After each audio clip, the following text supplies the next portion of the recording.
Mata kuliah kita kan sudah kita berikan kemarin pengantar tentang isu-isu global dalam manajemen pendidikan Islam, MPI ya.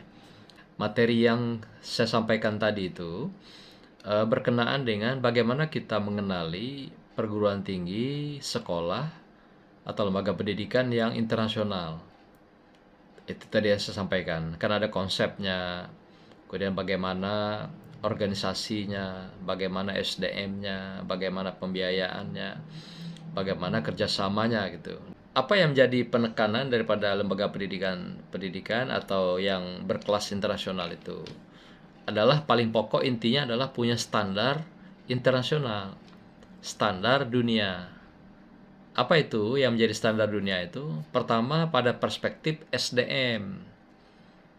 Jadi kalau di luar itu rata-rata dosen, guru itu umumnya mereka sudah bergelar doktor gitu. Malah profesor itu banyak di PAUD malah. Karena mereka menganggap PAUD itu adalah merupakan bingkai awal di dalam dunia pendidikan. Sehingga profesor-profesor itu banyak mengabdinya di PAUD. Jadi mereka memberikan sebuah pembibitan awal, pembenihan awal bagi sumber daya manusia. Nah, sampai ke perguruan tinggi. Perguruan tinggi juga. Jadi seakan-akan dia mengisi penting itu di PAUD dan di perguruan tinggi gitu. Di SMA, SMP, SD sederajat nggak terlalu banyak profesornya. Ada sih, tapi nggak terlalu banyak. Itu hanya untuk simbol of knowledge-nya ya, simbol pengetahuannya gitu. Jadi misalnya satu sekolah dia mengembangkan keilmuan apa? Katakan misalnya sekolah kejuruan. Kejuruannya katakan teknik mesin misalnya gitu. Nah, di situ ada nanti mereka pasang simbol keilmuannya itu sebagai pakarnya, yaitu profesor di bidang tekniknya itu atau teknik mesinnya gitu. Tapi kalau di sekolah-sekolah PAUD itu mereka malah ngajar di kelas, mengambil momen sebagai tenaga pengajar yang langsung terjun ya membentuk karakter anak-anak kita gitu atau anak-anak mereka. Maka itu lembaga pendidikan luar itu kayak Amerika misalnya yang di rekayasa kurikulumnya itu mulai dari kecil mereka sudah tumbuhkan spirit nasionalismenya itu. Apa contoh spirit nasionalisme itu? Kalau di Amerika statementnya right or wrong is my country. Nah, apa itu? Benar atau salah, ini adalah negaraku. Jadi ente orang luar nggak ada urusan dengan kami gitu. Kamu di sini siapapun dari luar adalah numpang hidup, adalah numpang sebagai warga negara, adalah numpang sebagai warga sipil di negeri kami. Tapi bagi kami itu mulai anak PAUD sudah membangun ideologi itu. Right or wrong is my country. Jadi mereka tidak mengerti apapun paham ajaran dari luar, ideologi dari luar, tapi mereka tetap saja pahamnya adalah paham kapitalis itu. Itu sudah memang mereka bangun di dalam kehidupan mulai dari pagi, mulai dari awal sampai perguruan tinggi. Nah, itu yang dibingkai dalam kurikulumnya dan sampailah lembaga pendidikan yang tertinggi gitu. Jadi ideologinya sangat kuat sekali gitu. Nah, inilah yang menjadi catatan kita di antara kita mengapa mau mempelajari lembaga pendidikan yang berskala internasional itu. Jadi kita memang mau belajar bagaimana SDM mereka tampil dengan existingnya, mumpuni di lembaga pendidikan itu. Demikian juga peserta didiknya yang mereka terima juga orang yang sudah akan dibina pun mereka-mereka yang sudah siap menjadi SDM unggulan terdepan.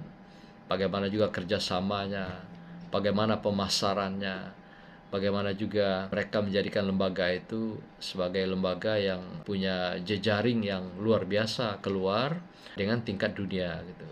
Pun begitu juga dengan degree-nya bagaimana ya. Sampai juga pada hal-hal yang berkenaan dengan pembelajaran. Yang hari ini mereka kenal dengan yaitu pembelajaran digital itu. Yang juga hari ini sudah mulai mereka memikirkan sekolah-sekolah kelas dunia ini, lembaga pendidikan dunia ini, selain mereka mengedepankan hari ini adalah boarding system, tapi juga mereka sudah mulai memikirkan tentang adanya model online itu, yaitu digital learning gitu ya, atau manajemen learning. Jadi semua sudah berbasis pada learningnya itu, atau pembelajaran yang berbasis digital. Nah, kita ingin ini yang nanti Anda angkat semua dengan 10 topik yang kita siapkan itu gitu. Oke, untuk itu sebelum Anda turun, seperti saran-saran saya kemarin, Anda harus siapkan pertama proposalnya atau TORM ini untuk acuan saudara melakukan penelitian di lapangan. Yang kedua, instrumennya. Data yang akan saudara ambil itu siapkan instrumennya gitu. Nah, instrumen tentu turunkan dari teori. Instrumen untuk mengumpulkan data, instrumen observasinya, instrumen wawancaranya, instrumen untuk mendapatkan data dokumennya gitu. Nah, kemudian teori-teori yang digunakan sebagai dukungan sandaran di dalam melakukan verifikasi nanti, atau dikenal dengan triangulasi. Jadi kualitatif itu kekuatannya di triangulasi nanti. Triangulasi data, itulah datanya observasi, wawancara, dan dokumentasi. Lalu triangulasi dengan teori. Ya, teori benaran yang dijadikan sebagai pembanding untuk melakukan verifikasi kebenaran atau juga kesesuaian antara teori dengan data lapangan atau empirik yang saudara lakukan. Untuk komunikasi awal, surat yang nanti menjadi pegangan kita, kirim duluan. Atau juga melalui online-nya, surat PDF. Nah, kemudian nanti ketika kita datang, sudah konfirmasi, sudah komunikasi, katakan sudah.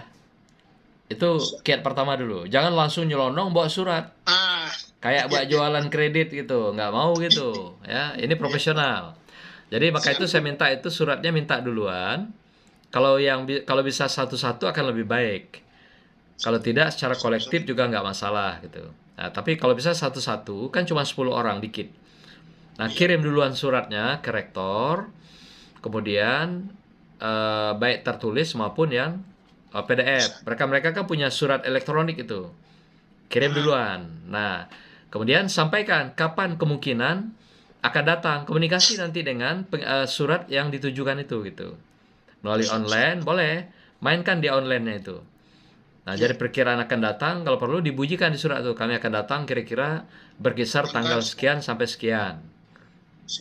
Sampaikan ada begitu waktunya gitu. Karena orang-orang di lembaga pendidikan internasional itu kalau nggak ada komunikasi awal begitu, mereka nggak mau nerima. Sama saya ketika ke Hong Kong ya, mau membawa study visit. Surat saya kirim duluan ke Hong Kong itu, Universitas Hong Kong ya, ini Hong Kong University. Itu kan berkelas juga. Setelah surat kita kirim, kita mainkan di email. Biasanya ada kontak person tuh melalui email, Pak. Di sana. Nanti kita sampaikan, kita akan datang durasi waktunya dari tanggal sekian sampai tanggal sekian. Mohon kesediaan menerima kami untuk datang dengan maksud apa. Nah, itu mainkan nanti komunikasi melalui email itu. Gitu. Nah, sudah ada kontak. Yang kawan tadi minta kalau perlu nomor WA-nya gitu. Jadi dia anggap jadi guidance kita di sana, pemandu kita di sana gitu. Jadi Anda cari dulu kan begitu kan. Kalau mau merantau itu kan cari dulu sanak dulu kan.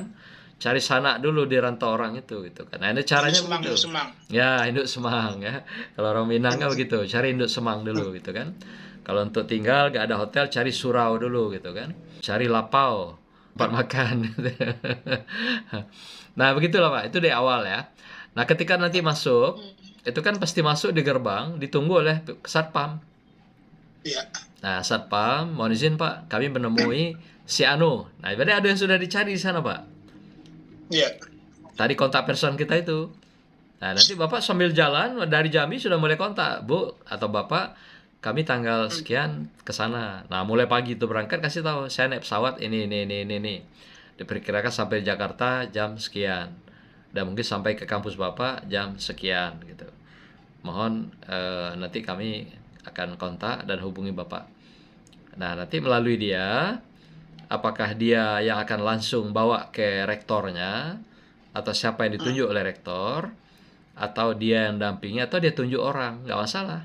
Itu cara-cara yang lebih safe lah ya, dalam kita melakukan komunikasi untuk mendapatkan data yang kita perlukan. Nah, yang kedua, yang juga penting, tadi instrumen Bapak itu penting itu.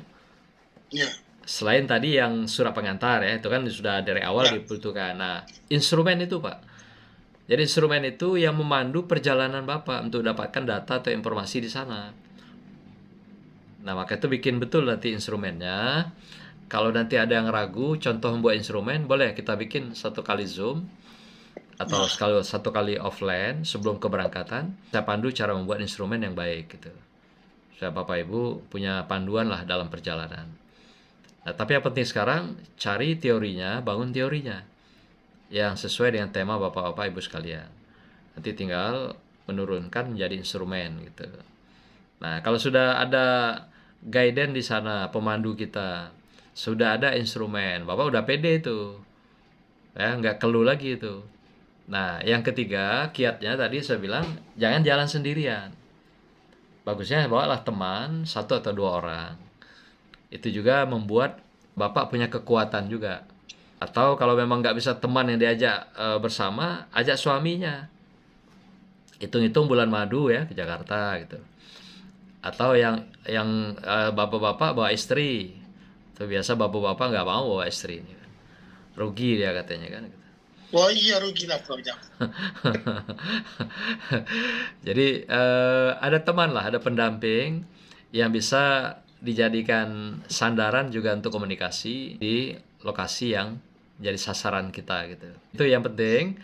Yang bagaimana yang di awal itu terobos komunikasinya dulu. Suratnya kirim duluan, bikin PDF juga masuk di link emailnya atau link komunikasinya, dan cari satu atau dua orang kontak person di sana. Biasanya perguruan tinggi internasional tuh mereka lebih care Pak.